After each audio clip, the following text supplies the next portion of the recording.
Pash një plumb të vrarë dhe doja t'ju tregoja diçka, shikojeni pak, se u tregoj një histori të bukur.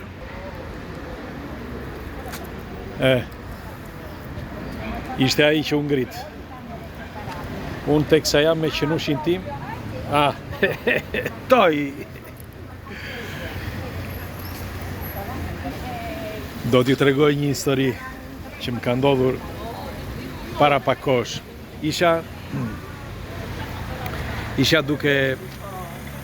me pushime tek Vjerra. Edhe aty teksa po jafroheshim shtëpisë së saj, ishte mbrëmje, pash një piçon që ishte i smur, si punë e këtij. I kishte rënë sera, nuk e di, ose ai kishte rënë në serë, i gjithë krahu i djathtë ishte komplet me serë, dhe këmba edhe syri. Dhe më vinte keq dhe doja ta ndihmoja. Mirë po, se bërtasin këto gratë këte dhe nuk dëgjohet fare. Dhe çfarë bëra unë? I them se vajza e vogël, si gjithmonë, vajza ime, gjyna, hajde marrim në shtëpi, o babi e marrim në shtëpi, thash jo, shiko, se ky po ta marrësh në shtëpi, thash unë, ne do na duhet kohë, do na duhet të paktën një muaj që ta mbajmë në shtëpi, mos themi dhe më shumë. Me fjalë, unë ditë për ditë duhet ta marr, ta pastroj, ta rregulloj, dhe pastaj në qoftë se duhet ja për të ngrënë, për të pirë etj. Dhe në qoftë se ai do mbijetoj, duhet ja çoj një veterineri, sepse unë kurrë nuk do ta shëroj dot këtë, se ai përveç se ka të gjithë krahun me serë, ai nga një sy nuk shikon. Si do haj? Kështu që duhet ta ushqesh. Dhe merdi keq, por sikur më zuri ajo e keqja e atij pëllumbi. Do t'ju them se si. Marrim qenushin, e kishim zakonisht kur jafrohem shtëpisë, edhe në shtëpi, po edhe Vjerra, e ja heq atë kapistrën, se mbaj me kapistrën. Mund t'ike ai këtu nëpër qytet. Dhe ja hoqëm, edhe unë e pash që ai u fut në shtëpi, së bashku me ne. Por ndoshta, sepse nuk e ndezëm dritën, me që se kishte pak dritë që reflektonte drita e jashtme e rrugës, pra e dritave të rrugës, thash, hajde, thash unë, po u futëm në shtëpi. Dhe edhe qeni u fut së bashku me ne.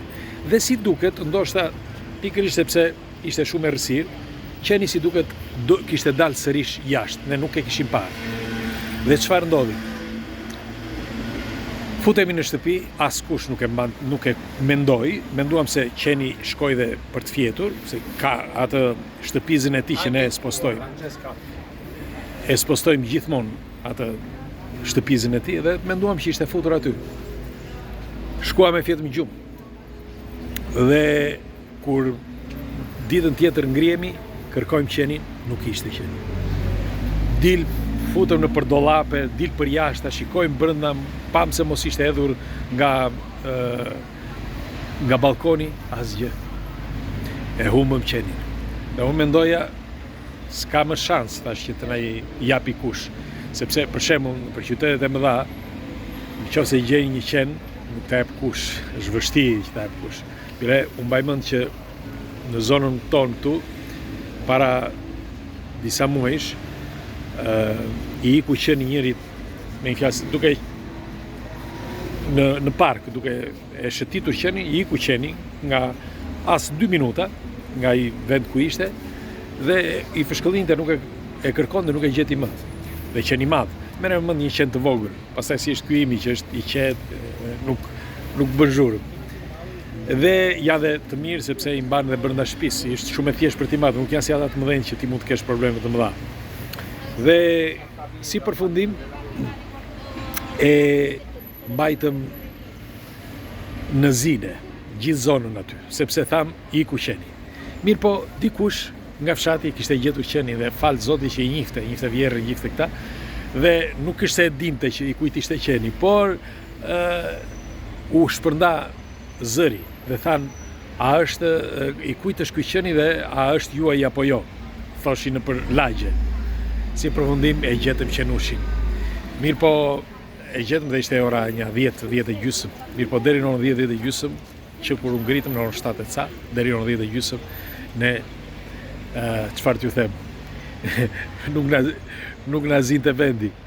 Si përfundim me gjetëm qenin dhe doja t'ju thoshja që sikur më zuri ajo, sikur ai mëkati që nuk e mora atë pllumin që ta kuroja në shtëpi.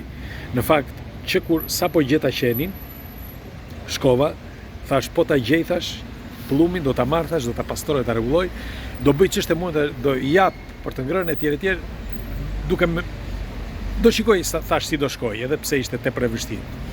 Shkova, po nuk ishte. Dhe më erdhi keq sepse pash pënd gjithandej. Shpresoj mos ta ketë vrarë ndonjë qen, mos ta ketë ngrënë ndonjë qen apo ndonjë kafshë egër. Megjithatë, në këto raste nuk di njeriu se si të sillet, sepse ne na duket, sepse ne jemi të zënë me jetën tonë të përditshme, kemi kaq punë, kaq të lodhur, kaq të ngarkuar, sa që të ngarkosh edhe një problem tjetër, si punë e këtij për shkak që të kesh një plumb aty që ta mbash, ta edukosh, t'i japsh për të ngrënë, për të pirë, se nuk shikon te shkreti, si do ta bëje. Pra nuk ishte lehtë për mua. Dhe ndihem në faj ndonjëherë, nuk e di pse. Dhe do ju shiko, tregohet që në raste të tilla, kur ndodhi raste të tilla që ti pendohesh, po ta vësh re në atë periudhë kohe që ti nuk e ndihmuar një specie, një qen, një mace, një kafsh, ndodhin gjëra të këqija brenda jetës tënde, për fjalë në familje, në jetën tënde. Dhe në këtë rast me fjalë humba qenin. Por do t'ju them dhe një rast kur isha i ri. Mbajmën babi kishim një qen, qunin Çika atë qenin, dhe ai qen ishte fantastik, me të vërtet qen fantastik. Por një komshiu ynë na tha që shikoj se qeni juaj tha ha vez. Nuk e besonte babi këtë dhe filloi babi që të shikonte nëse ky ante vez.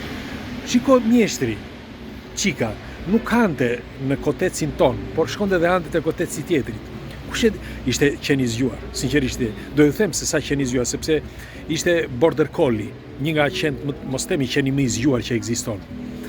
Dhe kur e kuptoi babi që ishte ai që hante, e mbajti, e lidhi, i bërtiti, e rrau një 2-3 herë, qeni nuk hante më. Kaloi një kohë dhe nuk hante më. Pastaj filloi prap. Por kur filloi prap, që e mori vesh babi, mbaj mend atë ditë, shkoi që të merrte spatën, i bërtiti fort dhe shkoi të merrte spatën. Si ulni gjunja ai. Ulni gjunjë qeni dhe çau, nuk lëvizi nga vendi, nuk lëvizi. Pra, sikur të kërkonte falje, sepse qeni sikur ta dinte që thoshte që, shiko, si do t'ja bëjmë ne? Si do t'ja bëj unë, ai më ka në dorë, unë jam pjesë e tij, kështu që unë do kthehem prapë këtu, ai do më vras. Pra sikur e dinte qeni.